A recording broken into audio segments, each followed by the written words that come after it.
With 5 previous Predator movies and dozens of comics, 2018's The Predator had a wealth of material to draw from.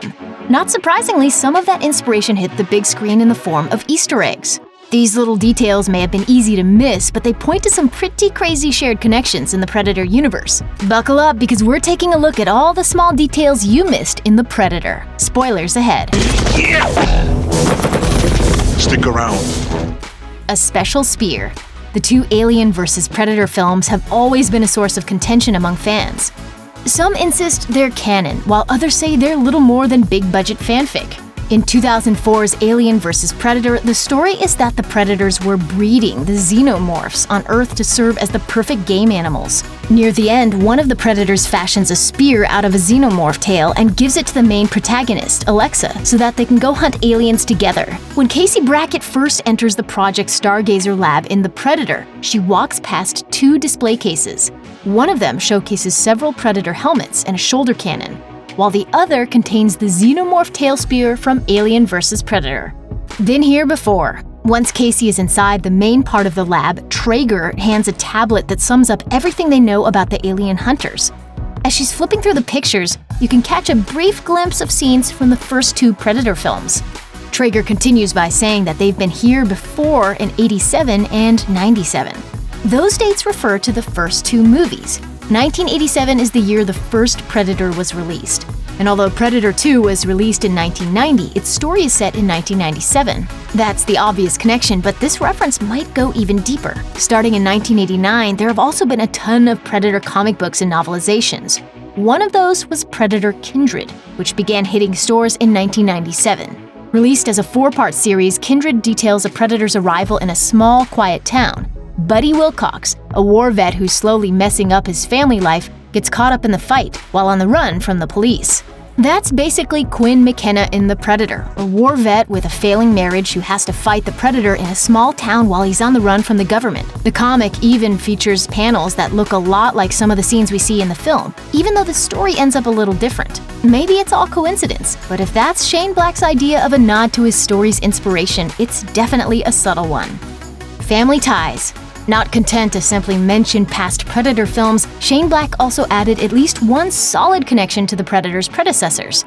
In the early lab scenes, we meet a bespectacled scientist named Sean Keyes. He bites it pretty early when their captive Predator escapes and massacres the lab guys, but if there's one thing we're sure of, it's that his dad probably would have been proud of the way he went out. In Predator 2, Gary Busey plays Peter Keyes, a CIA agent who wants to capture the Predator alive. It doesn't work out, and he gets cut in half for his troubles. Actor Jake Busey, who plays Sean Keyes, confirmed in an interview that his character was indeed the son of Peter Keyes. He looks just like him, which isn't surprising at all since Jake Busey is Gary Busey's real son. Tech upgrades.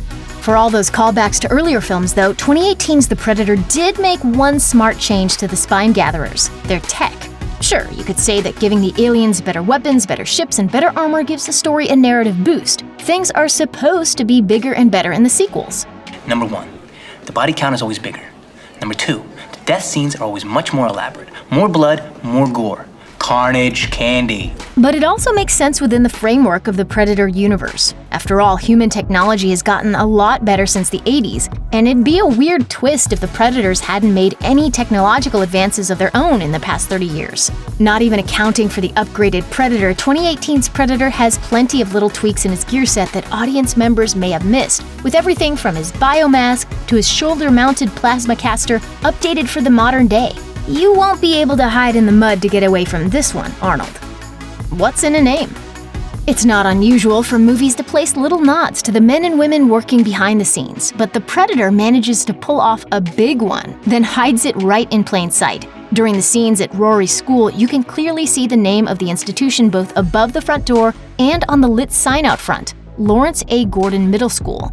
That's a reference to producer Lawrence Gordon, who worked on the first 2 Predator films as well as the 2018 one. In fact, Gordon has been part of the production team on iconic movies since the 70s, producing everything from Xanadu to Die Hard to the upcoming Hellboy reboot. He was also involved with 1979's The Warriors, hence the school slogan, Home of the Warriors. Now he's been immortalized forever as a school that gets torn apart by a bloodthirsty alien. Math lesson. During the showdown between Quinn and Traeger near the end of the film, things turn into a brief standoff, with both sides hunkered down behind vehicles. In an attempt to defuse the situation, Traeger shouts out for Quinn to surrender, saying he's outnumbered because it's 6 versus 7. Immediately, a bullet flies, catching one of Traeger's men in the head, and Quinn quips, "Who taught you math?" Like a lot of the movie, it's played for laughs, but it's also a subtle callback to one of Shane Black's previous movies, Kiss Kiss Bang Bang. In this detective comedy, Robert Downey Jr. plays Harry Lockhart, a bumbling thief who gets drawn into a murder mystery while taking detective lessons from Val Kilmer's character. Trying to get some information from a bad guy, Harry puts a single bullet in a revolver and pulls the trigger. Where is the girl? What did you just do? Shocked, he tries to calculate the odds of the bullet actually shooting on the first try. You put a live round in that gun. Oh, yeah, there was like an 8% chance. 8%? Wasn't it just 8? 8? Yeah. Who taught you math? Guess the best jokes are the ones you repeat over and over.